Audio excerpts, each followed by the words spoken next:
Paulo, o apóstolo da fé e da coragem. Capítulo 17. Paulo torna a visitar Corinto. Porque Deus que disse: de trevas resplandecerá a luz, Ele mesmo resplandeceu em nosso coração, para a iluminação do conhecimento da glória de Deus na face de Cristo. Temos, porém, este tesouro em vasos de barro, para que a excelência do poder seja de Deus e não de nós. Em tudo somos atribulados, porém não angustiados, perplexos, porém não desanimados, perseguidos, porém não desamparados, abatidos, porém não destruídos, levando sempre no corpo o morrer de Jesus, para que também a sua vida se manifeste em nosso corpo. 2 Coríntios capítulo 4, versos de 6 a 10. Era outono quando Paulo tornou a visitar Corinto. Ao contemplar ele à distância as torres da altiva cidade e as nuvens que cobriam as montanhas e lançavam sombras sobre o casario abaixo, essas nuvens se assemelhavam a um emblema apropriado do erro e da imoralidade que ameaçavam a igreja naquele local. A mente de Paulo estava agitada por pensamentos conflitantes. Ele devia encontrar seus filhos na fé. Alguns deles tinham sido culpados de graves pecados. Alguns de seus ex-amigos haviam esquecido seu fraternal amor e a suave amizade e confiança dos primeiros dias. Tinham se tornado seus inimigos e questionavam e discutiam se ele era um verdadeiro apóstolo de Cristo, a quem fora confiado o Evangelho. Embora a maioria da igreja tivesse desviado de seus pecados e se submetido à autoridade do apóstolo, alguns não se livraram inteiramente da sua imoralidade. Não podia existir aquela união, aquele amor e confiança entre o mestre e o povo, como por ocasião de sua primeira visita. Havia ainda na igreja aqueles que, quando reprovados pelo apóstolo, tinham persistido em sua conduta pecaminosa, desprezando suas advertências e desafiando sua autoridade. Tinha chegado o tempo em que ele deveria tomar medidas decisivas para pôr fim a esta oposição. Tinha ele avisado os coríntios do seu propósito de vir e lidar pessoalmente com os obstinados transgressores.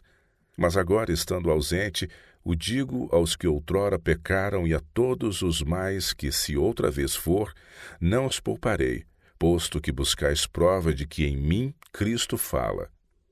Ele adiara sua vinda a fim de dar-lhes tempo para reflexão e arrependimento.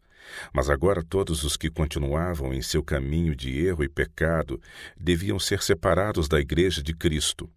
Haviam acusado Paulo de timidez e fraqueza por causa de sua longa tolerância por amor de suas almas. Ele seria agora compelido a seguir um procedimento que refutaria esta acusação. Ao aproximar-se Paulo assim de Corinto, quão assinalado o contraste com o final de uma viagem de outrora, quando Saulo, respirando ainda ameaças e morte contra os discípulos do Senhor, se aproximava de Damasco. Quão amplamente diferente a aparência, propósitos e espírito de Saulo e Paulo. Era-lhe então confiada a espada do poder secular. Ele era o agente do Sinédrio, o inquisidor judeu, o exterminador de hereges, procurando vítimas para aprisionar, açoitar ou apedrejar. Cheio de orgulho, ele cavalgava em direção a Damasco, com servos às suas ordens para conduzir seus prisioneiros a Jerusalém. Agora, porém, ele viaja a pé, com nenhum sinal exterior de posição social ou poder, e nenhum oficial de justiça para cumprir as suas ordens. O máximo que ele pode fazer para punir aqueles que desprezam sua autoridade é separá-los de uma sociedade cujos membros são em toda a parte considerados como ignorantes e degradados. Seus inimigos declaram que sua presença corporal é fraca e o seu discurso desprezível. Todavia, o apóstolo não é destituído de poder como é representado. Ele leva uma comissão do Rei dos Reis. Todo o céu está pronto para defendê-lo. Suas armas não são carnais, mas poderosas em Deus para subverter as fortalezas do pecado e de Satanás. Tinha havido uma grande mudança tanto no espírito do apóstolo como em sua aparência exterior. Outrora ele estava respirando ameaças e morte contra os discípulos, assolava a igreja, encerrava homens e mulheres no cárcere, obrigava-os a blasfemar. Estava demasiadamente enfurecido contra todos os que reverenciavam o nome de Jesus. Seu coração estava cheio de amargura, maldade e ódio.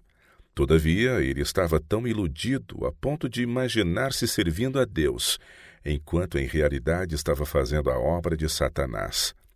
Agora, o orgulho, a natureza violenta de Saulo, tinha sido transformada pela graça de Cristo. Seu coração anseia por seus mais implacáveis opositores. O pensamento de causar-lhes dor enche-o de tristeza. Escreveu ele aos seus irmãos: porque se eu vos entristeço, quem me alegrará? Suplicou-lhes que lhe poupassem a necessidade de lidar severamente com eles. Tudo aquilo que era bom e nobre no caráter de Saulo permanece. O mesmo zelo arde no altar do seu coração, mas foi purificado e integralmente consagrado ao serviço de Cristo. Nessa viagem, Paulo foi acompanhado por um pequeno grupo de colaboradores, alguns dos quais tinham sido seus companheiros durante os meses passados na Macedônia e seus auxiliares na arrecadação dos fundos para a igreja de Jerusalém. Ele podia contar com a simpatia e o apoio desses irmãos na crise presente. E conquanto a condição da igreja de Corinto fosse, em alguns aspectos, lamentável e desanimadora, havia também motivos para alegria e gratidão. Muitos que uma vez tinham sido corruptos e degradados adoradores de ídolos eram agora sinceros e humildes seguidores de Cristo. Não poucos ainda consideravam o apóstolo com calorosa afeição, como alguém que primeiro lhes havia trazido a preciosa luz do Evangelho. E ao cumprimentar mais uma vez esses discípulos e ver a prova do seu zelo e fidelidade, sentiu que seu trabalho não tinha sido em vão. No convívio de seus amados companheiros e desses fiéis conversos, seu cansado e perturbado espírito encontrou descanso e encorajamento. Por 3 meses permaneceu Paulo em Corinto. Durante este período, ele não apenas trabalhou incansavelmente pela igreja naquela cidade, mas achou tempo para antecipar missões mais amplas e preparar-se para novas conquistas. Seus pensamentos ainda estavam ocupados com sua projetada viagem de Jerusalém a Roma. Ver a fé cristã firmemente estabelecida no grande centro do mundo era uma das suas acalentadas esperanças e um dos seus acariciados planos. Já havia sido fundada uma igreja em Roma e o apóstolo desejava conseguir a cooperação deles na obra que esperava realizar. A fim de preparar o caminho para suas atividades entre aqueles irmãos que ainda lhe eram desconhecidos, dirigiu-se a eles por carta, anunciando seu propósito de visitar Roma e também, por meio do auxílio deles, plantar o estandarte da cruz na Espanha. Em sua epístola aos Romanos, Paulo expõe os grandes princípios do Evangelho que ele esperava apresentar pessoalmente. Declarou sua opinião sobre as questões que estavam agitando as igrejas judaicas e gentílicas e mostrou que as esperanças e promessas que uma vez pertenceram especialmente aos judeus eram agora oferecidas aos gentios. Com grande clareza e poder, ele apresentou naquela carta a doutrina da justificação pela fé em Cristo. Conquanto se dirigisse aos cristãos romanos, Paulo desejava instruir também outras igrejas, mas quão pouco podia ele prever a influência do vasto alcance de suas palavras. A grande verdade da justificação pela fé, conforme apresentada nessa epístola, tem permanecido através de todos os séculos como um poderoso farol para guiar o pecador arrependido no caminho da vida. Essa luz dissipou as trevas que envolviam a mente de Lutero e revelou-lhe o poder do sangue de Cristo para purificar do pecado, e tem guiado milhares de almas oprimidas pelo pecado à mesma fonte de perdão e paz. Todo cristão tem motivo para dar graças a Deus por essa epístola. Embora Paulo olhasse com interesse e esperança para novos campos de trabalho no Ocidente, ele tinha razões para séria apreensão concernente aos campos do seu trabalho anterior, no Oriente. Notícias das igrejas da Galácia foram recebidas em Corinto, revelando um estado de confusão e mesmo de absoluta apostasia. Mestres judaizantes estavam se opondo à obra do apóstolo e procurando destruir o fruto de seus labores. Em quase toda a igreja havia alguns membros que eram judeus de nascimento. A esses conversos, os mestres judeus encontraram pronto acesso e, por meio deles, ganhavam apoio nas igrejas. Era impossível, por argumentos escriturísticos, subverter as doutrinas ensinadas por Paulo. Portanto, eles recorriam aos mais inescrupulosos estratagemas para neutralizar sua influência e enfraquecer sua autoridade. Declaravam que ele não tinha sido discípulo de Jesus e não recebera dele nenhuma comissão, e que, no entanto, ele tinha a presunção de ensinar doutrinas diretamente opostas àquelas mantidas por Pedro, Tiago e os outros apóstolos. Desse modo, os emissários do judaísmo eram bem-sucedidos em alcançar muitos dos conversos cristãos do seu mestre no Evangelho. Tendo ganho essa posição, eles o induziam a retornar à observância da lei cerimonial como essencial à salvação. A fé em Cristo e a obediência à lei dos 10 mandamentos eram consideradas como de menor importância. Divisão, heresia e sensualismo estavam rapidamente ganhando terreno entre os crentes da Galácia. A alma de Paulo foi agitada ao ver ele os males que ameaçavam destruir rapidamente essas igrejas. Escreveu imediatamente aos Gálatas, desmascarando suas falsas teorias e com grande severidade reprovando aqueles que haviam se afastado da fé. Na introdução à sua epístola, Paulo reivindicou sua própria posição como apóstolo, não da parte de homens, nem por intermédio de homem algum, mas por Jesus Cristo e por Deus Pai, que o ressuscitou dentre os mortos. Ele fora comissionado pela mais alta autoridade, não da terra, mas do céu. Depois de apresentar sua saudação à igreja, incisivamente se dirige a eles. Admira-me que estejais passando tão depressa daquele que vos chamou na graça de Cristo para outro evangelho, o qual não é outro. As doutrinas que os Gálatas haviam recebido de falsos mestres não podiam em nenhum sentido ser chamadas de evangelho. Eram ensinos de homens e se opunham diretamente às doutrinas ensinadas por Cristo. Continua o apóstolo: há alguns que vos perturbam e querem perverter o evangelho de Cristo. Mas ainda que nós, ou mesmo um anjo vindo do céu, vos pregue evangelho que vá além do que vos temos pregado, seja anátema. Quão diferente de sua maneira de escrever à igreja de Corinto é a conduta que ele segue em relação aos Gálatas.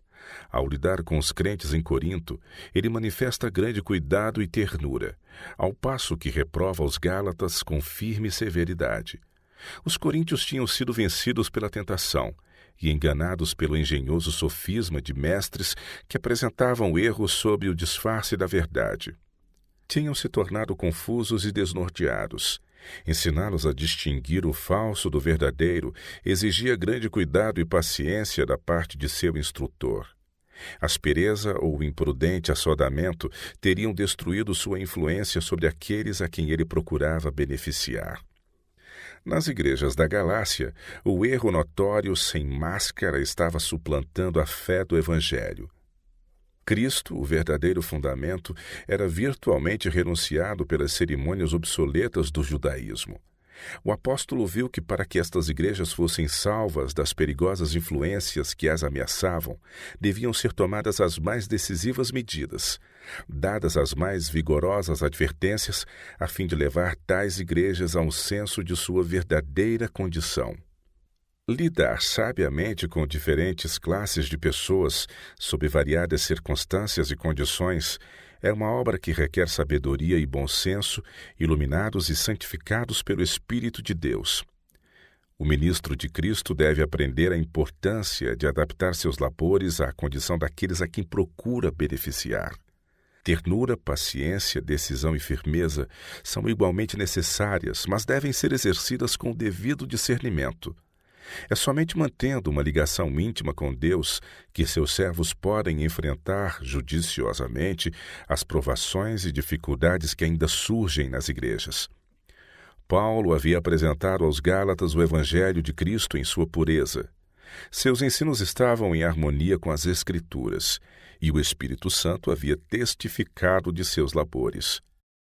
Portanto, ele advertia seus irmãos a não escutar nada que estivesse em contradição com a verdade que lhes fora ensinada. O apóstolo retorna à sua própria experiência, da qual os Gálatas haviam sido previamente informados.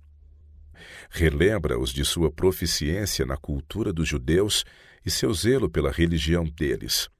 Mesmo quando jovem ainda, ele tinha granjeado distinção como zeloso e competente defensor da fé judaica. Mas quando Cristo lhe foi revelado, renunciou imediatamente às honras e vantagens em perspectiva e consagrou sua vida à pregação da cruz. Apela a seus irmãos para decidirem se em tudo isto ele poderia ser acusado por qualquer motivo mundano ou egoísta. Mostra-lhes então que depois da sua conversão, ele não teve nenhuma oportunidade de receber instrução de homens. As doutrinas que ele pregava tinham-lhe sido reveladas pelo Senhor Jesus Cristo. Após sua conversão e visão no caminho de Damasco, Paulo se retirara para a Arábia, a fim de ter comunhão com Deus. Não foi senão depois de passados 3 anos que ele subiu a Jerusalém e então ficou ali apenas 15 dias, donde saiu para pregar o Evangelho aos gentios. Declara que não era conhecido de vista das igrejas da Judéia, que estavam em Cristo. Ouviam somente dizer: aquele que antes nos perseguia, agora prega a fé que outrora procurava destruir. E glorificavam a Deus a meu respeito. Recapitulando assim sua história, o apóstolo procura tornar evidente a todos que, por especial manifestação do poder divino, ele fora levado a perceber e a compreender as grandes verdades do Evangelho, conforme apresentadas nas Escrituras do Antigo Testamento e corporificadas na vida de Cristo sobre a terra.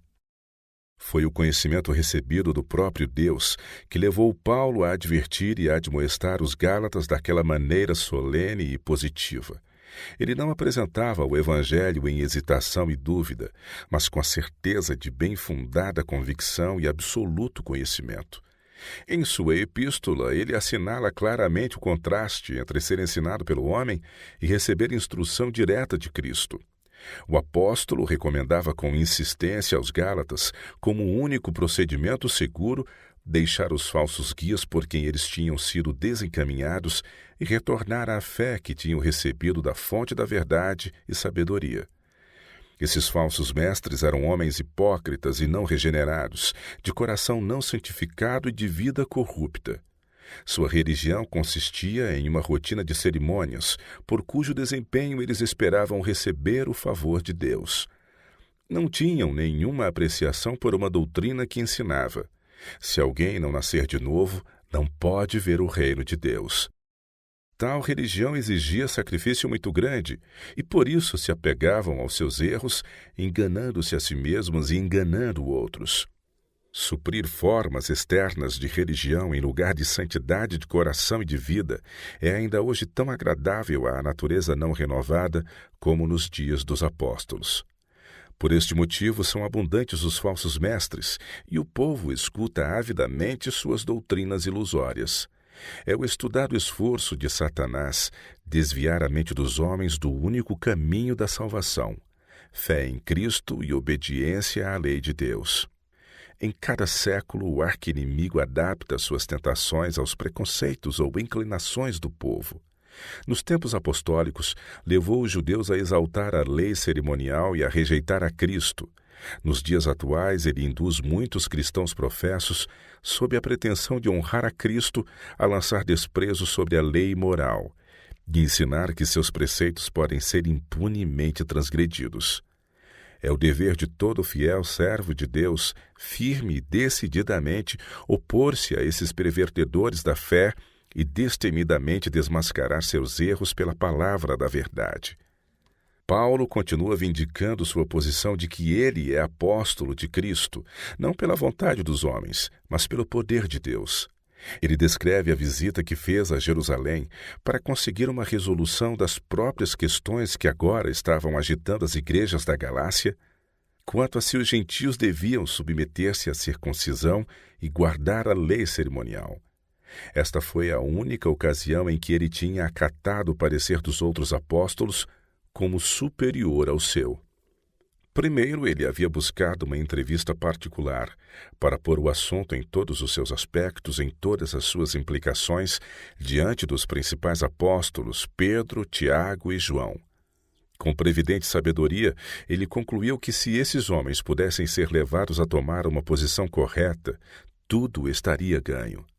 Tivesse ele primeiro apresentado o assunto diante de todo o concílio, poderia ter havido uma divisão de sentimentos. O forte preconceito já levantado, por ele não ter imposto a circuncisão aos gentios, teria levado muitos a tomar uma posição contra ele. Assim, o objetivo de sua visita teria sido destruído e sua utilidade grandemente prejudicada.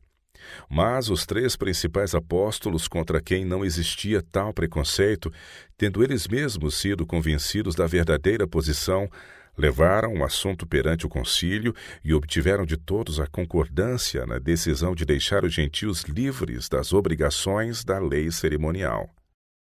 Paulo outra vez refutou as acusações de seus inimigos, mostrando que sua posição como apóstolo de Cristo fora reconhecida pelo concílio de Jerusalém, e que em suas atividades entre os gentios ele tinha agido de acordo com as decisões daquele concílio. Aqueles que estavam procurando destruir sua influência professavam reconhecer Pedro, Tiago e João como colunas da igreja. Estavam constantemente louvando esses apóstolos e tentando provar que eles eram superiores a Paulo em posição e autoridade. Mas Paulo mostrou que seus inimigos não podiam justificar seu procedimento por uma pretensa consideração por esses apóstolos. Enquanto eles os honravam como fiéis ministros de Cristo, ao mesmo tempo olvidavam que aqueles mesmos apóstolos haviam reconhecido que ele, Paulo, tinha sido comissionado por Deus diretamente para apresentar a verdade aos gentios, como tinha designado a Pedro para ir especialmente aos judeus. Portanto, eles reconheceram diante do concílio a comissão divina de Paulo e o receberam como um colaborador em uma posição igual à deles. Não foi para exaltar o eu, mas para engrandecer a graça de Deus que Paulo assim apresentou àqueles que estavam negando o seu apostolado, prova de que ele em nada foi inferior aos mais excelentes apóstolos. Aqueles que procuravam minimizar a vocação e obra de Paulo estavam combatendo contra Cristo, cuja graça e poder eram manifestados por intermédio do apóstolo.